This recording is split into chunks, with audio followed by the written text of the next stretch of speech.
बिस्मिल्लाहिर्रहमानिर्रहीम। Today's topic is biomolecular theory of reaction rate. ये theory reaction का explain करती है कि रिएक्शन होता कैसे है।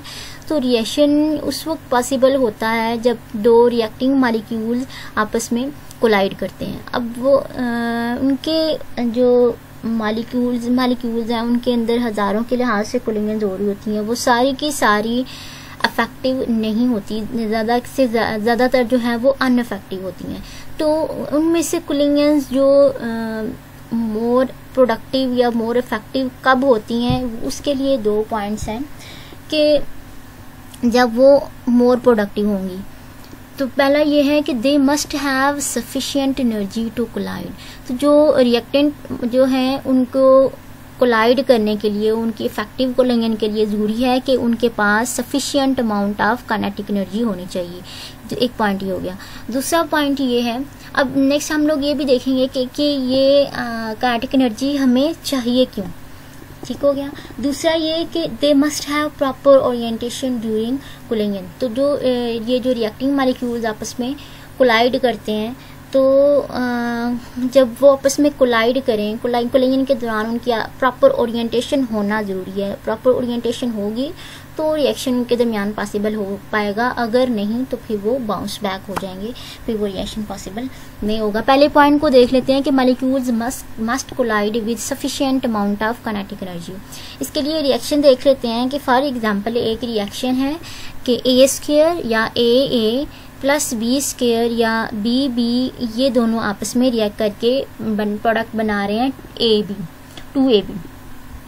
तो यहाँ पे सिंपली क्या हो रहा है कि A और A के दरमियान बॉन्ड टूट रहा है और B और B के दरमियान बॉन्ड टूट रहा है, और एज अ रिजल्ट A और B के दरमियान बॉन्ड बन रहा है और दूसरे A और B के दरमियान बॉन्ड बन रहा है। तो ये बॉन्ड जो इन दोनों रिएक्टेंट के AA और BB हैं, दोनों रिएक्टेंट के मॉलिक्यूल्स के दरमियान जो टूट रहा है, उसके लिए ऑब्वियसली बॉन्ड ब्रेकिंग के लिए कुछ एनर्जी चाहिए होती है। वो एनर्जी कहाँ से आती है? इन दोनों रिएक्टिंग मॉलिक्यूल्स की अपनी काइनेटिक एनर्जी से। ठीक है, वो काइनेटिक एनर्जी जो उनके पास थी ड्यूरिंग कूलिंग के दौरान, जब वो आपस में कोलाइड किए, कोलाइड करने पे जो उनकी काइनेटिक एनर्जी है वो यूज हुई इन रिएक्टेंट के बॉन्ड्स को ब्रेक करने के लिए। ठीक है, ब्रेक करने पे फिर देन ब्रेक किया and then as a result नए बॉन्ड्स बने, और जो कि प्रोडक्ट में आगे फर्दर प्रोडक्ट बन रहा है।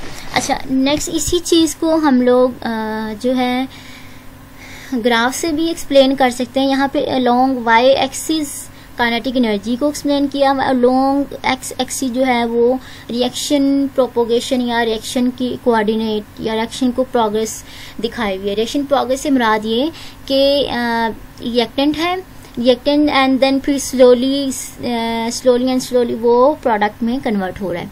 तो यहाँ इस डायरेक्शन में रिएक्शन जो है वो प्रोपोगेट हो रहा है।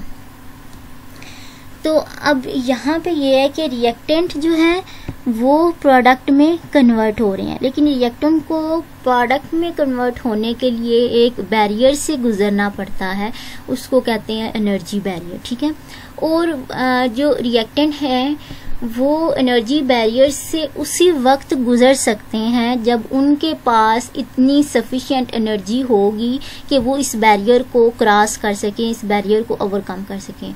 तो वो कम से कम एनर्जी जो इस बैरियर को क्रॉस करने के लिए यूज होती है उसको कहते हैं EA या एक्टिवेशन एनर्जी।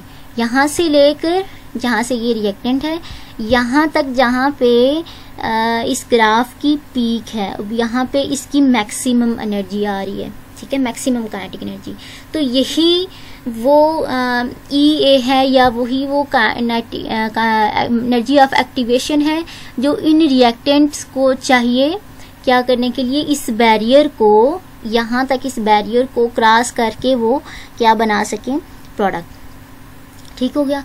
अब वही मॉलिक्यूल्स जो है वो प्रोडक्ट में कन्वर्ट हो सकते हैं जिनके पास ये EA मौजूद होगी, ये एक्टिवेशन एनर्जी मौजूद होगी, वही प्रोडक्ट में कन्वर्ट हो सकते हैं। और जिनकी एनर्जी EA से कम होगी, जिन मॉलिक्यूल्स की एनर्जी, वो क्या है, वो प्रोडक्ट में कन्वर्ट नहीं हो सकते। फॉर एग्जांपल अब ये रिएक्टेंट है, इन रिएक्टेंट की EA जितनी एनर्जी थी कि उन्होंने इसको ओवरकम करके प्रोडक्ट बना लिया। लेकिन अगर इन्हीं रिएक्टेंट की एनर्जी EA जितनी ना होती, मतलब कि इतनी होनी चाहिए, इतनी अगर ना होती तो यहाँ तक होती, तो वो क्या है, वो इस बैरियर को ओवरकम ना कर पाते और प्रोडक्ट में कन्वर्ट ना हो पाते। ठीक है, ये हो गया कि रिएक्टेंट को प्रोडक्ट में कन्वर्ट होने के लिए ये सफिशिएंट अमाउंट ऑफ एनर्जी क्यों चाहिए होती है।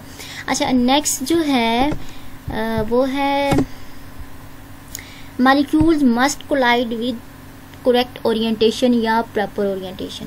तो जब मॉलिक्यूल्स रिएक्शन करने के लिए आपस में कोलाइड करते हैं, जब तक उनकी ओरिएंटेशन प्रॉपर नहीं होगी तो उसमें तो वो प्रोडक्ट नहीं बना पाएंगे। फॉर एग्जांपल यही चीज़ जो है एक्सप्लेन हो रही है यहाँ पे डायग्राम में। अब यहाँ पे A स्केयर या A रिएक्टेंट है और दूसरा B रिएक्टेंट है, ये दोनों आपस में कोलाइड कर रहे हैं, लेकिन इनकी ओरिएंटेशन प्रॉपर नहीं है। जब प्रॉपर ओरिएंटेशन नहीं है, ये आपस में कोलाइड तो करेंगे, लेकिन कोलाइड करने के बाद ये बाउंस बैक हो जाएंगे। ठीक है, लेकिन इसी के मुकाबले में यहाँ पे A और B दो रिएक्टेंट मौजूद हैं।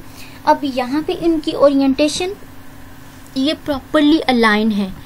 ठीक है, अलाइन उस तरह से हैं कि अगर ये आपस में टकराते भी हैं तो आपस में टकराने के बाद, मतलब कि इनकी ओरिएंटेशन प्रॉपर है, तो टकराने के बाद इनके पुराने वाले बांड टूट जाएंगे और नए वाले बांड फॉर्मेशन के बाद ये बांड टूटेगा और एज अ रिजल्ट ये और ये बांड बन जाएगा।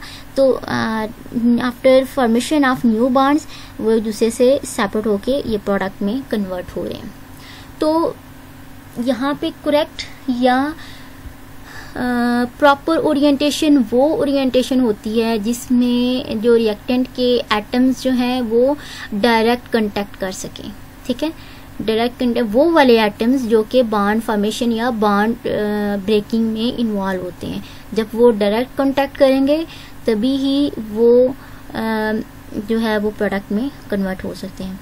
तो यहाँ पे जो बाईमॉलिक्यूलर थ्योरी है वो एक तो रिएक्शन कैसे होता है उसको एक्सप्लेन करती है, और उसके लिए जो दो पोस्टुलेट्स हैं कि रिएक्शन तभी पॉसिबल हो सकता है, तभी जो है वो टेक प्लेस कर सकता है जब जो कोलाइडिंग मॉलिक्यूल्स हैं उनके पास सफिशिएंट काइनेटिक एनर्जी हो ताकि वो एक एनर्जी बैरियर को ओवरकम करके प्रोडक्ट बना सकें। दूसरा ये कि उनके पास इनकी अपनी जो कोलाइडिंग मॉलिक्यूल्स हैं, जो रिएक्टेंट हैं, उनकी ओरिएंटेशन प्रॉपर हो, प्रॉपर उनके जो ब्रेकिंग या मेकिंग जो बॉन्ड में जो एटम्स इन्वॉल्व हैं उनका आपस में कांटेक्ट प्रॉपर हो, डायरेक्ट हो, तभी ही वो प्रोडक्ट में कन्वर्ट हो सकते हैं, अदरवाइज वो टकरा के बाउंस बैक हो जाएंगे। ये सारा जो है वो बायोमॉलिक्यूलर थ्योरी का खुलासा था। अच्छा, नेक्स्ट है collision theory and reaction rate expression. जो रिएक्शन रेट है या रेट कांस्टेंट को जो कुलिंगन थ्योरी की फॉर्म में भी या फिर इन्हीं दो पोस्टुलेट को माइंड में रख के भी यही रेट कांस्टेंट को भी एक्सप्लेन किया जा सकता है। ठीक है, तो अगर जो इक्वेशन है वो कुछ इस तरह से हो, अगर रिएक्शन कुछ इस तरह का हो तो उसके लिए रेट कांस्टेंट क्या होगा, इस कुलिंगन थ्योरी को माइंड में रखते हुए rate is equal to F into P into Z। ठीक है, अब यहाँ पे F क्या है, मॉलिक्यूल्स की वो फ्रैक्शन जो जिसकी एक सफिशिएंट अमाउंट ऑफ एनर्जी है to overcome the barrier of to overcome the energy barrier. ठीक है, ये हो गए वो फ्रैक्शन। और देन P जो है वो फ्रैक्शन है जिनकी अपनी एक इफेक्टिव जो इफेक्टिव कुलिंगन देती हैं, जिनकी क्या लो कि जिनकी प्रॉपर ओरिएंटेशन है। देन जी है और जी यहाँ पे रिप्रेजेंट कर रहा है कुलिंगियन फ्रीक्वेंसी को, ठीक है। कुलिंगियन फ्रीक्वेंसी या वो एक्सटेंट जिसमें कुलिंगियन पॉसिबल हो, एक्सटेंट ऑफ कुलिंगियन भी कह सकते हैं इसको।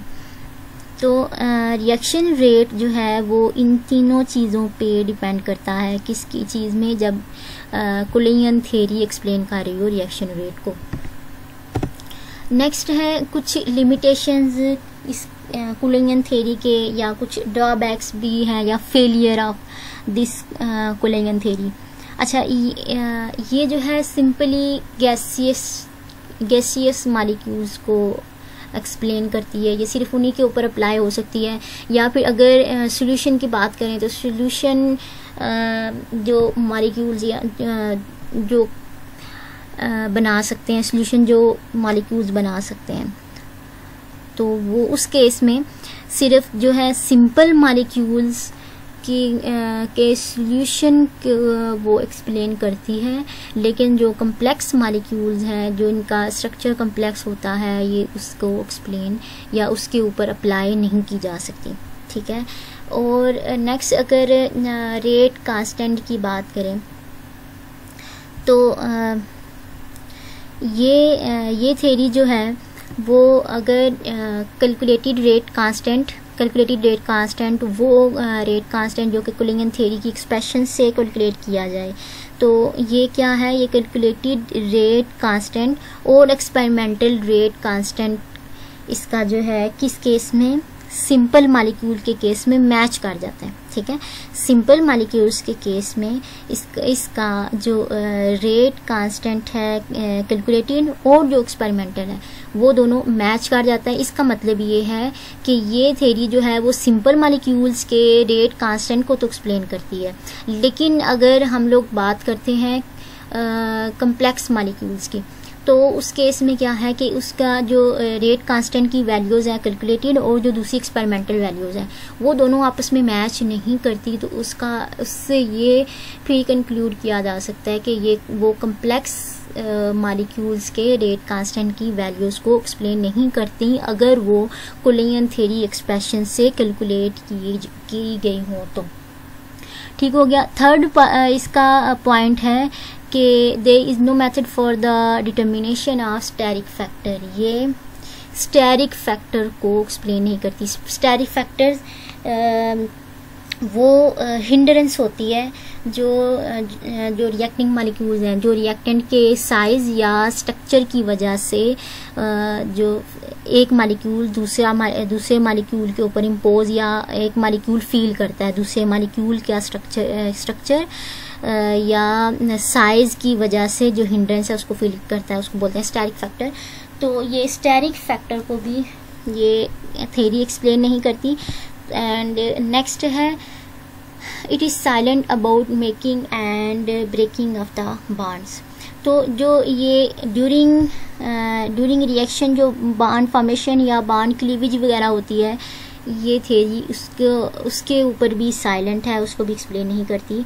और नेक्स्ट लास्ट पॉइंट है कि ये थ्योरी ये तो बताती है कि बैरियर को ओवरकम करने के लिए जो एनर्जी यूज़ होती है वो काइनेटिक एनर्जी है, ठीक है।